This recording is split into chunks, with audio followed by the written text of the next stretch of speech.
You know what? There is just something about a piston-driven AR that just feels right. This is the Jakl by Palmetto State Armory. It's a 10.5-inch AR style pistol that's piston driven, thus has no need for a buffer tube or buffer system. Because there's no need for a buffer tube, you have all sorts of options for foldable braces as well as stocks. And the cool thing about that is, because there's no buffer tube, you can actually fire this gun with the stock or brace folded. Just a quick note about pistol braces, by the way. This video is being filmed in early May. Pretty much all of my range footage is, from the beginning of April to right about the first week of May. So as of the filming of this video, pistol braces are still totally legal, totally legit, and the ATF can go pound sand. All right, let's get started. You really gotta love PSA. Not only are they the leading seller of high quality, budget-friendly AR kits, but they constantly come out with new products that otherwise a lot of people couldn't afford. Look at the 5.7, for instance. That gun started out as like the unachievable dream gun for most people. Go get a second mortgage on the house just to be able to buy the thing, let alone feed it. PSA jumped in and they put out the 5.7 Rock in all different variations, threaded barrels, optic cuts, and their ammo company AAC turned around and started pumping out 5.7 ammo. Both the 5.7 ammo and PSA's Rock, both extremely affordable, both high quality. This is just how Palmetto State Armory rolls. They see what people want from the industry, they go ahead and figure out a way to fill that need, and they do it at a price that beats pretty much all the competitors. Not only do they beat everybody in pricing, but they also back it up with one hell of a warranty. Now, generally speaking, a piston-driven AR has been a little on the unobtainable side.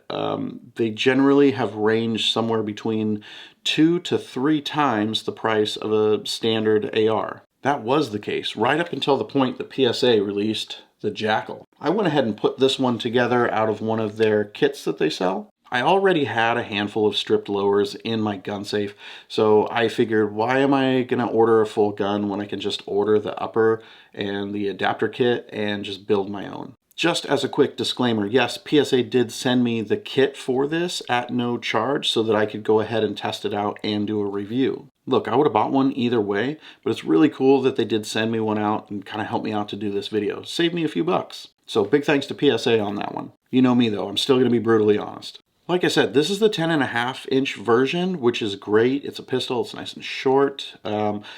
Not too much after this one arrived, that's when they went ahead and released the newer ones, the rifle size. They're 13.7-inch barrels with a pinned and welded muzzle brake. Well, the muzzle device, whatever you want to call it. With that muzzle device pinned and welded on there, the overall length of the barrel meets that 16-inch standard for it to actually be a rifle, and then you don't have to worry about this BS with the ATF and pistol braces. Now, my honest opinion, if you're interested in buying a Jakl, or really right now any AR style pistol, I would go with that 13.7-inch pinned and welded barrel configuration that Palmetto State Armory is doing right now. Until the Supreme Court decides to nut up and put the ATF in their place, I think that going with those 13.7-inch variants are definitely the way to go. So for right now, if you are interested in any shorter barreled rifle or pistol, just get the pinned and welded version and then you avoid the headache altogether. Also, F the ATF. As far as the Jakl goes, I'm not going to go into all the common details. I mean, this gun has been out for a little while now, and there's, I don't know, probably 1,000 reviews and videos on it. This video is going to be about my experience with the overall performance and quality, reliability at that 1,500 round mark. I just hit 1,500 rounds on this gun. Now, I got the one chambered in 5.56. They do have 300 blackout now, and I think they're planning on making a Jakl in 9mm. They've got plans. They've got big plans for this platform.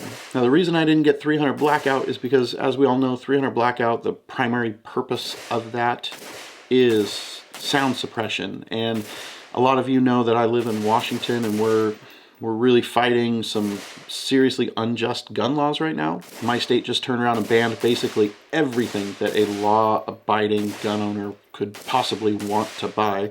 So yes, that includes suppressors and Jakls. I can't get any of this stuff anymore. So until I move to a free state, I can't own a suppressor, and believe me, that conversation's on the table right now. That was a really long trip to get to talking about gas settings. I can't really comment much about those gas settings because I don't have a suppressor to have to be able to adjust the gas system on this rifle. Now, one of the things that I like is that the gas adjustment is really far forward. It's easy to get to. It's easy to actually make those adjustments. Of course, without having the suppressor, I haven't had to touch it. Whatever setting it is that the upper kit was on when it shipped out, it's ran flawlessly, so I haven't had any need to make any adjustments. I gotta say though, a lot of adjustable gas blocks on rifles, you end up having to have an Allen wrench that's like super long. You got to carry it around with you so that you can get down into the handguard and actually, make your adjustments to the gas block. If you are switching between suppressed and non-suppressed, you need to make those adjustments to the gas block, and it's a massive pain in the backside. So to me, it's really cool the way that they designed the gas system on this gun so that it's right there in the front. You can just turn it. It's super easy. And like I said, I just hit 1,500 rounds out of this gun. I was out at the range this morning, and I probably put another 200 rounds through it to hit that 1,500 mark. And I haven't had any issues at all. No failures, no hiccups. So I just leave the gas system right where it was from the factory. The Jakl, of course, will take all manner of AR-style magazines. I primarily use PMags, but I do have a big bag of the old-school metal mags over here. I use those once in a while just for fun. The Jakl isn't picky about the mags that it takes. It'll take any AR-style mag that's out there, but I've found that it runs the fastest and most accurate with these guys. The ones that have my logo on them tend to be the best for this gun, really any gun. Now, if you're interested in getting some of these, I'll leave a link below to Brownworks. You can reach out to them and get yourself some of the best performing mags that there are for the Jakl. Of course, up top, I've got the Holosun AEMS or AIMS. Depending on the order in which I get these videos posted, the review on this optic should be the last video that was done here on the channel. If you want a closer look at that AIMS, I'll leave a link somewhere, a card or a link down below to that video. It's a great optic. I really like it. Thanks to Holosun for sending that out to me. It was supposed to be for another build that I have coming up very soon. But honestly, it feels at home on the Jakl. Something about that boxy look it fits the lines of the gun. That circle dot reticle in green just works really well for a weapon like this. The gravel pit that I always do my shooting at, it tends to have a lot of debris on the berm. I was out there this morning and we're talking, clay pigeons, pop cans, spray paint cans. There was an old pair of shoes out there this morning. Somebody put potatoes out there. Like there was probably 15 potatoes sat out there as targets. First off, people are disgusting, but whatever. Second, I don't know if it's the optic or the gun, but I feel like at about 75 yards, I was making pop cans just dance all over the place. I felt like I almost couldn't miss while using this thing. And that was just with a rough zero. I mean, I slapped it on the gun. I made a couple of quick adjustments so it was close enough just to be able to test it out, and just went to town with it. And you know what? The Jakl is just super fun to shoot. One of the things that I like about it is that it is different. I used to say that ARs are like elephants. Once you've seen one, you've seen them all. And for the most part, that's true. The thing about the Jakl is it's kind of a breath of fresh air. When you go to the range and you have a Jakl, it's not going to look like the same thing that everybody else out there is shooting. Just for fun, I even put this hand stop on here from Strike Industries. This was supposed to be for another project, but I wanted to put it on the Jakl just so I had something. And I actually really like it on here. This hand stop is super cool. It's got a little like textured area in front, so if you need to brace it against something, you can. I get a really good grip on it. My hand doesn't move around at all. You know, maybe I'll do a little Strike Industries video in the future, kind of showcase some of the products that I have from them. But after doing a couple of range trips with this hand stop on here, I think I'm going to leave it. I'm really kind of grown pretty fond of it. Another thing that I did add to it recently is this guy right here. This is the knurled extended charging handle. The one that comes on the gun, it's kind of small, it's kind of flat. You know, it's hard to grab a hold of, and it's easy to slip off of it. Installing this charging handle was pretty easy. I do wish, though, that this just was the standard on the Jakl. The one that comes on it pretty much is trash. It's not good. But this guy right here, this is pretty phenomenal. Some people may not like it because it is somewhat bulky, sticks off of there quite a bit, but you know what? I think it works really well. Seriously, I really do like the Jakl. I wish I had been able to get the 13.7 pinned and welded version before Washington went full-blown communist, but that's whatever. That's out of my control at this point. If there is a negative about the Jakl, I would say, first off, I don't like not having options for handguards. This is what the front end is. There's no changing it. Because of this one-piece design for the upper receiver, the only thing you could possibly change is this lower portion right here. This whole upper from here back to here, that's one solid piece of metal. Now I'm sure if PSA really put their minds to it, they could give you, you know, some options as far as lower pieces. But right now, nobody makes anything that's going to be compatible with this. Now this handguard isn't horrible, it's actually pretty good, but I think that it would be nice to be able to get some kind of customization with it.